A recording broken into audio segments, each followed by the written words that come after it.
अस्सलाम वालेकुम। कैसे हैं आप सब? उम्मीद करता हूँ ठीक होंगे।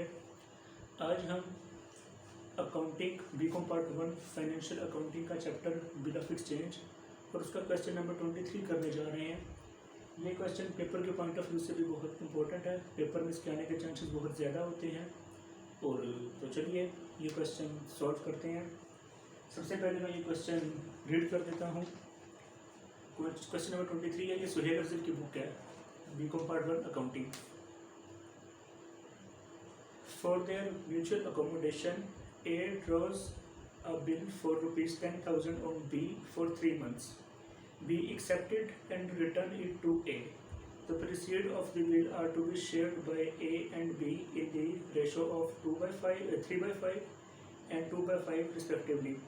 The bill is discounted by A for rupees 9,950 rupees and he remits 2/5 of the proceed to B. Before the due date, B drew another bill for rupees 20,000 on A at 3 months.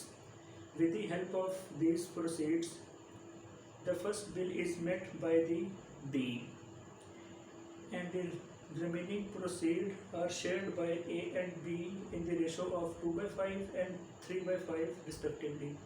The bill is discounted for rupees 19,900 before the due date of the second bill. A becomes insolvent and his estate pays only 50% of the debt. A requirement है, pass the journal entries in the book of both parties and A's account in the book of B. तो चलिए सबसे पहले इस question को solve करते हैं। तो लाइन बाय लाइन पढ़ते जाते हैं और उसकी जनरल एंट्रीज करते जाते हैं, दोनों की बुक में, ए की बुक में भी और बी की बुक में भी। For their mutual accommodation, A draw a bill for rupees 10,000 on B for 3 months. तो इसकी जनरल एंट्रीज, इसकी जनरल एंट्री होगी ए की बुक में, bill receivable account debit to B, कितने से रुपीज 10,000 से।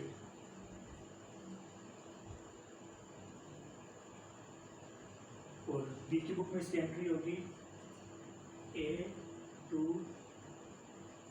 Bill payable rupees 10,000।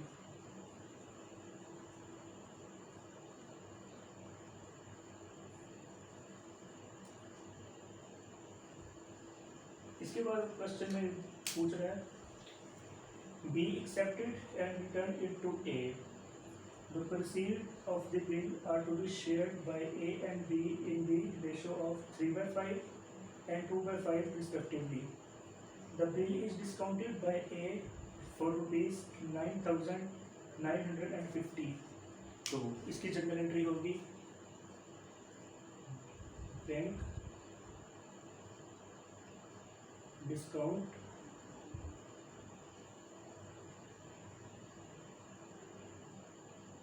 To bill receivable. Bill receivable के लिए टोटल 20,000 से क्रेडिट करेगा, सॉरी 10,000 से क्रेडिट करेगा।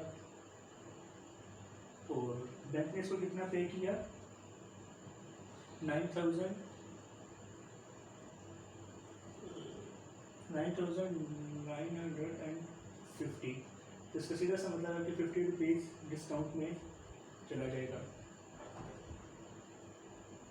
और बी की बुक में इसकी कोई एंट्री नहीं होगी।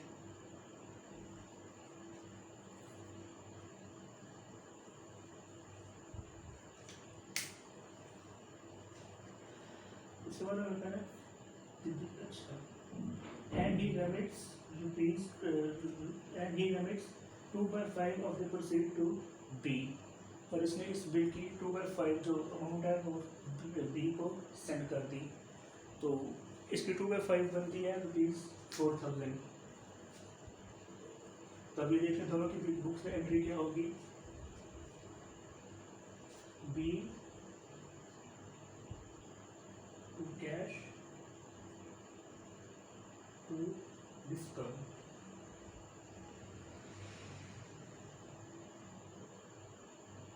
को ये ₹4,000,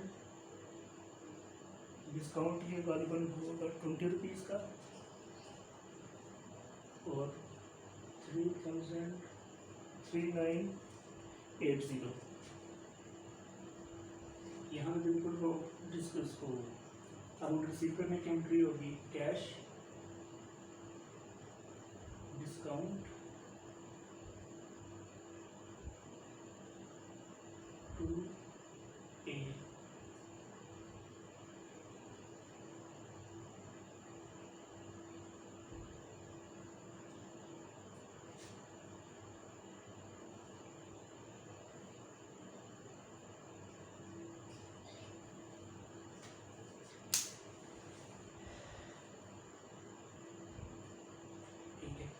Before the due date, B draws another bill for ₹20,000 on A.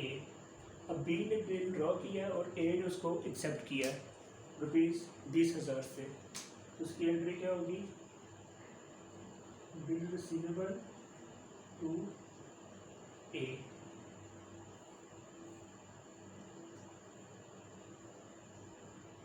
ये एक एंट्री करेगा B to bill payable.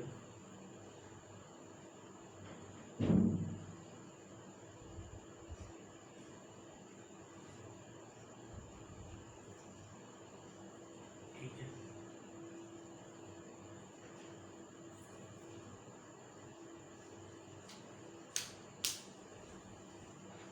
on air ₹3 months. With the help of this proceed, the first bill is met by B, and the remaining proceeds are shared by A and B in the ratio of 2/5 and 3/5 respectively. The bill is discounted by B for ₹19,900. अभी bill जो है B ने इसको accept कराया है ₹19,900 से, इसकी entry क्या होगी? Bank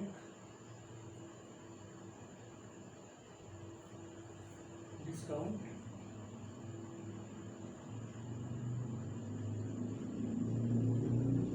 to bill receivable. इस बिल रिसीवेबल पूरा इसका से क्रेडिट होगा, और बैंक ने उसको दिया 19,900 और ये बिल डिस्काउंट होगा ₹100 से। ए से कोई एंट्री नहीं करेगा।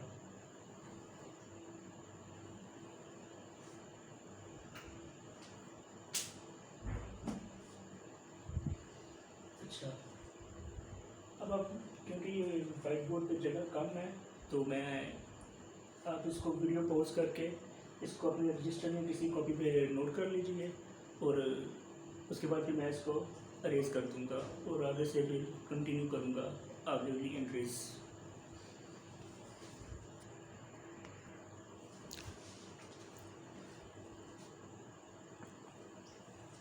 अच्छा जी, तो उम्मीद करता हूँ आपने वो जो मैंने पहले एंट्रीज की तो अपने रजिस्टर पर नोट कर ली होंगी। तो आइए क्वेश्चन को आगे बढ़ाते हैं। मूवी मिटाने इसलिए पड़ी क्योंकि व्हाइट बोर्ड पर जगह कम है, तो उसके लिए मैं माजरत खा हूँ।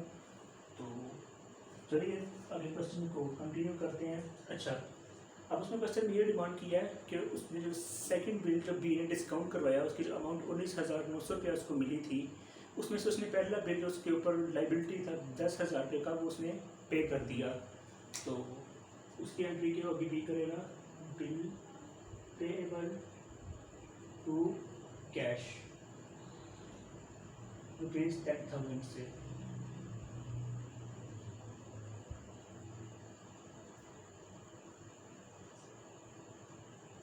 और इसकी कोई एंट्री नहीं करेगा।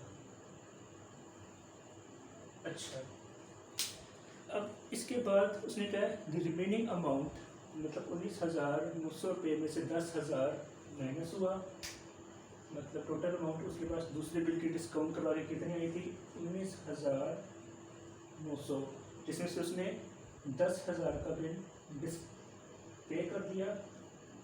तो रिमेनिंग जो अमाउंट बची वो 1 मिनट माफ़ कीजिएगा।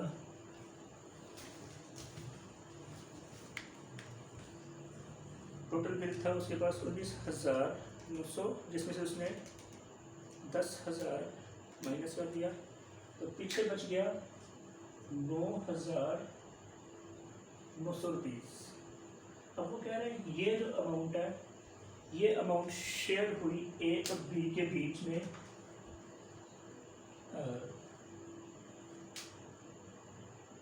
ए के बीच में 2/5 और बी के बीच में 3/5।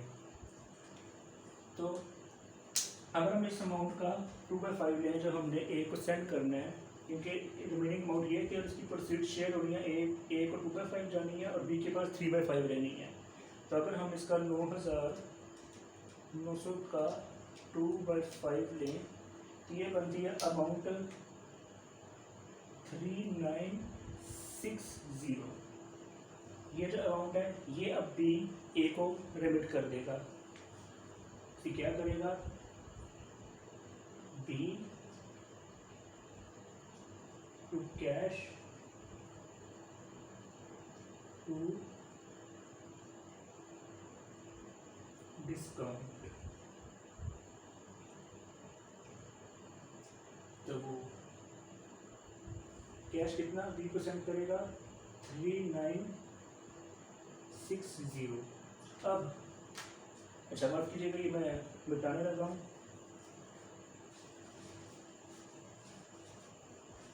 अब उसने यहाँ पे आके आपको एक जो सुहेल अफजल के पिछले की बुक के पिछले अकोमोडेशन के क्वेश्चंस में नहीं है, यहाँ पे आके आपको एक नई चीज़ मिलेगी कि भाई ये बिल जो हमने डिस्काउंट करवाया वो तो 19,900, जो डिस्काउंट अमाउंट थी 100 रुपीज़, पिछले जो आप एंट्रीज आपने जो जिससे में नोट किया उस पर देखें कि जो 19,000 टोटल बिल 20,000 का था और डिस्काउंट करवा के बी को 19,900 रुपये मिले, और जब पीछे जो रिमेनिंग 100 रुपीज़ थे वो डिस्काउंट था, और जो डिस्काउंट था वो टोटल 20,000 की अमाउंट पे था, लेकिन हमने 9,900 रुपये की बिल की अमाउंट जो है वो रेमिट की है, तो डिस्काउंट भी उसके मुताबिक ही शेयर होगा। तो डिस्काउंट पे 9,900 के मुताबिक शेयर होगा, ना कि टोटल 20,000 की अमाउंट पे। तो इसके लिए हमें उसका जो डिस्काउंट है वो फाइंड करना पड़ेगा कि कितना है। उसके लिए एक नई वर्किंग है और ये नीट वर्किंग है, ये आपको पेपर में भी करके आना पड़ेगा। तो इसके लिए ये थोड़ा सा डिफ़िकल्ट है, इसको समझना भी थोड़ा डिफ़िकल्ट है, लेकिन अगर आ जाए तो ये वेल एंड गुड है। तो अब मैं कैलकुलेशन करने जा रहा हूँ और इसको केयरफुली देखिएगा।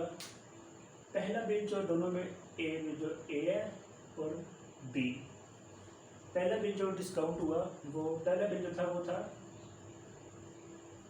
10,000 का, और उस 10,000 में से ए ने कितने रखे ₹6,000, और बी के पास कितने रहे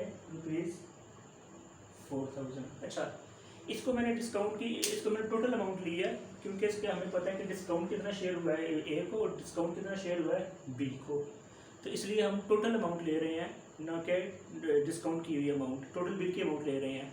क्योंकि अगर डिस्काउंट भी इसमें ऐड कर दिया जाए तो ए को 6,000 गया और बी को 4,000 गया। अब सेकंड बिल की हमें डिस्काउंट अमाउंट का नहीं पता, जो हमने भी फाइंड करनी है, इसलिए अब उस बिल को अमाउंट को हम डिस्काउंट के बिना लेंगे, तो वो बिल बनती है, वो अमाउंट है 19,900 रुपया। अब इसमें से इसने ए को कितना रेमिट किया 3960, और जो रिमेनिंग अमाउंट है वो मतलब कि 19900 लेस 3960।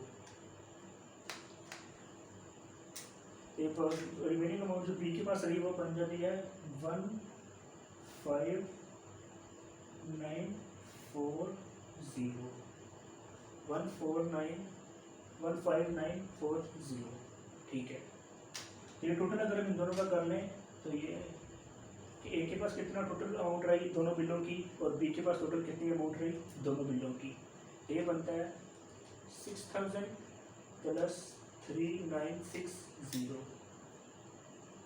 तो इसके पास बन जाता है 9960, और इसके पास बन जाता है ₹4,000 प्लस 15940, ये बन जाता है ₹19,900 940, लेकिन उसने ये अमाउंट टोटल नहीं लिखी, इसमें से उसने एक बिल पे भी किया, तो वो बिल कितने का है? 10,000 का। ये 10,000 की अमाउंट उसने पहले बिल की, इसमें से पे भी की है, तो ये बन जाता है -10,000, ये बन जाता है 9940। अब ए के पास टोटल ये अमाउंट है और बी के पास टोटल ये अमाउंट है जो कि इस वक्त जिसने खर्च की है। अब इसका एक यहाँ से एक फार्मूला है कि ये हमने जो डिस्काउंट फाइंड करना है वो ए को कितना रेवेन्यू फाइंड किया है करना है वो फाइंड करना है। तो ए के पास टोटल कितनी अमाउंट थी? 9960 डिवाइडेड बाय वोल वैल्यू। इस बिल की जो टोटल वैल्यू है उसके साथ हम इसको डिवाइड कर देंगे 19900। और इस बिल का जो वो था डिस्काउंट था टोटल वो 100 रुपीज़ का था, तो 100 से इसको मल्टीप्लाई कर देंगे। मतलब जिसका हमने डिस्काउंट फाइंड करना है, जिस पार्टी के लिए हमने डिस्काउंट फाइंड करना है, उसकी जो ये अमाउंट है रिमेनिंग अमाउंट ये डिवाइडेड बाय वोल बिल की अमाउंट मल्टीप्लाई विद डिस्काउंट जो हमने बैंक से लिया है। तो ये कितना बनता है? 9960 डिवाइडेड बाय 19900 मल्टीप्लाई विद 100। ये रुपीज़ बन जाता है 50.05। ये जो डिस्काउंट है उसमें से हमने डेबिट किया है बी को। ये 50.05 है तो हम इसको टोटल 50 लेंगे, तो 50, ठीक है। अब अगर हम दोनों को प्लस करते हैं 3960 प्लस 50, ये बन जाता है 4010। अब ये इसकी क्या एंट्री करेगा?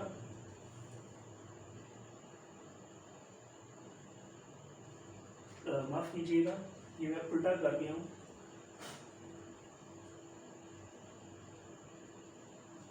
ये एंट्री यहाँ पे होनी थी ए टू कैश टू डिस्काउंट 4010 3960 और 50। और यहाँ पे इसकी रिसीविंग अमाउंट की एंट्री होनी थी, जो माफ़ कीजिएगा मुझे, कैश डिस्काउंट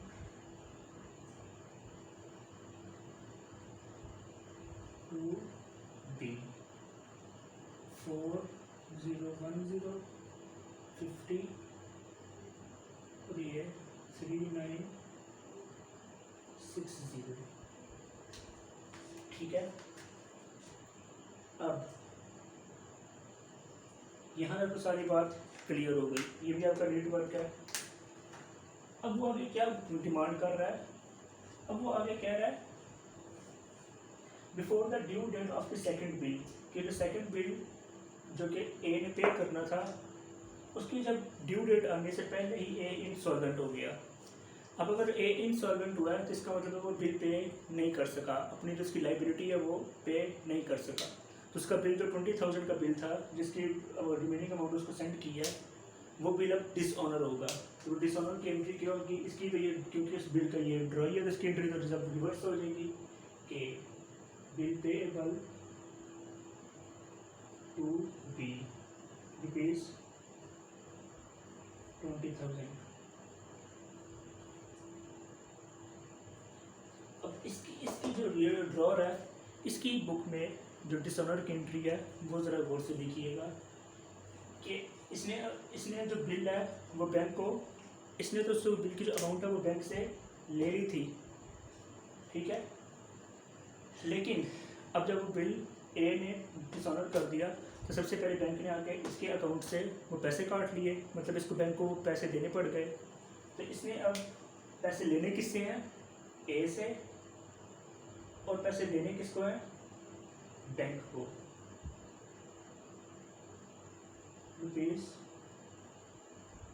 20,000। ठीक है, ठीक है।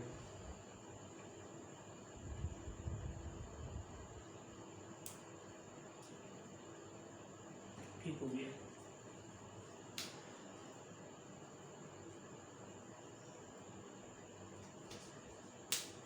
मतलब कि बिल पहले बिल इसने ड्रॉ किया, जो कि लाइब्रेरी इसके ऊपर था, ए के ऊपर। बी ने ड्रॉ किया ए के ऊपर 20,000 का।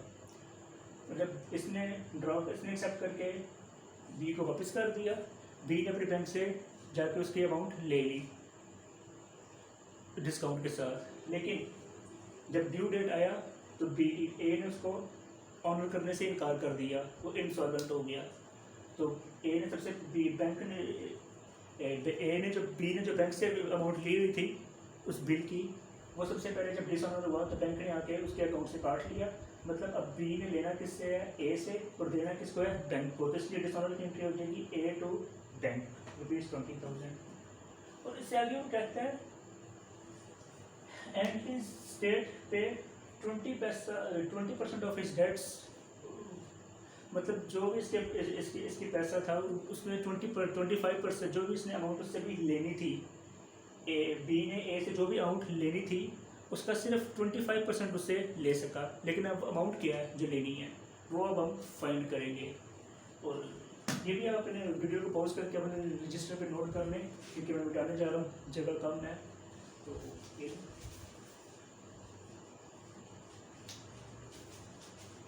तो उसके लिए हम अकाउंट बनाएंगे। उसके लिए हम एक अकाउंट बनाएंगे बी की बुक में। तो उसके लिए ये लिखिए एस अकाउंट।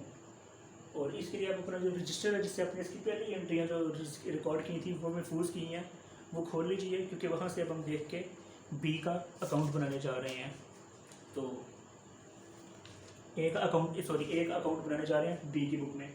अब आपने ए की बुक में नहीं देखना, आपने बी की बुक में देखना है, क्योंकि हम बी की बुक में एक अकाउंट बना रहे हैं।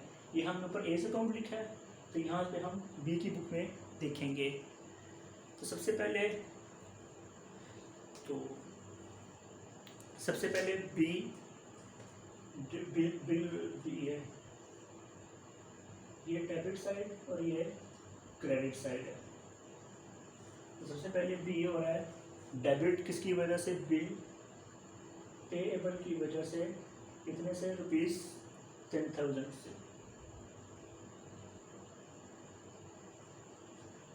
उसके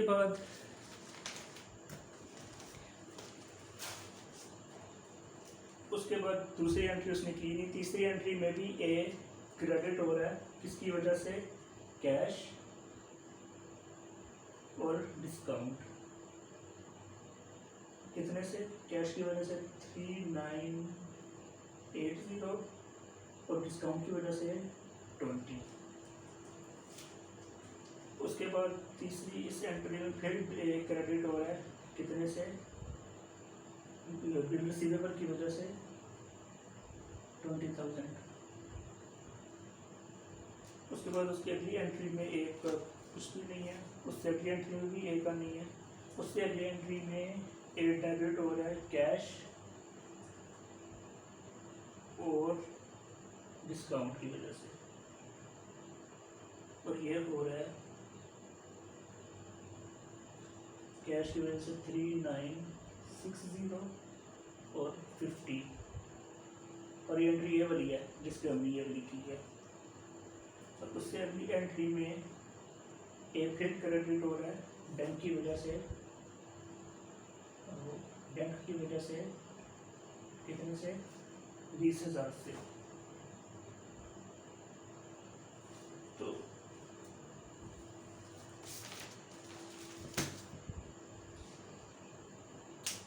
तब हम इसको अब जब निकालेंगे, इस डेबिट साइड से क्रेडिट साइड निकालेंगे, तो जो हमारे पास रिमेनिंग बैलेंस आएगा वो बैलेंस होगा जो बी ने ए से लेना है। तो जब हम इसका टोटल करेंगे 10,000 प्लस 3960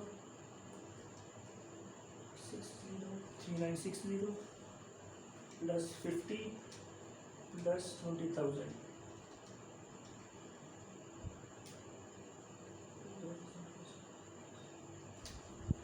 ये इस साइड का टोटल जो है वो आ जाएगा 34,010। पर जब हम इसमें से ये करेक्ट साइड को माइनस करेंगे तो ये बन जाएगा -3980 माइनस 20,000। ये जो यहाँ इसका जो करके जो बैलेंस आ रहा है वो बैलेंस आपने यहाँ नहीं लिखना, जैसे हम लेजर अकाउंट में करते थे, यहाँ नहीं लिखना, आपने इसको अलग लिख लेना है 10010। अब ये वो अमाउंट है जो बी ने ए से वसूल करनी है, मतलब रिसीव करनी है। तो अब इसमें से इस अमाउंट में से वो रिक्वायर्ड कर रहा है कि 20% उसको वसूल हुआ है। तो जब हम इसका 20% लेंगे, इस अमाउंट को हम इसको क्या करें, इसको हम मल्टीप्लाई विद 25 डिवाइडेड ऑन 100 करेंगे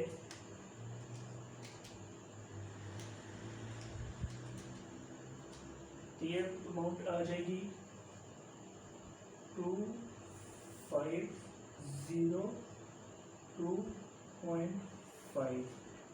ये वो अमाउंट है 25% जो उसने वसूल कर ली है।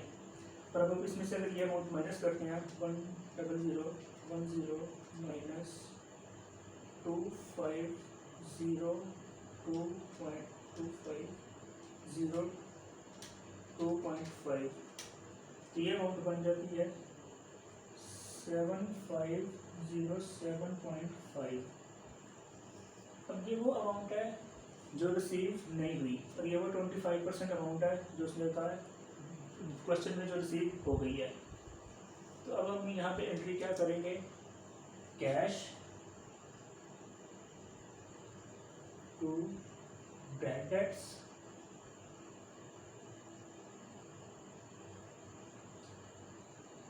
टू ए, कि मतलब ए को हम टोटल कितने लेने थे, टोटल ए में ए से हमने 10010 और उससे वसूल कितने किए 2502.5। और बैड डेट्स में मतलब वो अमाउंट जो रिसीव नहीं वो कितनी थी 7507.5। ये वो अमाउंट है रिसीव नहीं हुई। और ऑन द अदर हैंड ये क्या एंट्री करेगा, B to cash to deficiency. Total कितनी थी 10010, दी कितनी 2502.5, तो वसूल कितनी नहीं हुई 7507.5। अभी देखिए बैड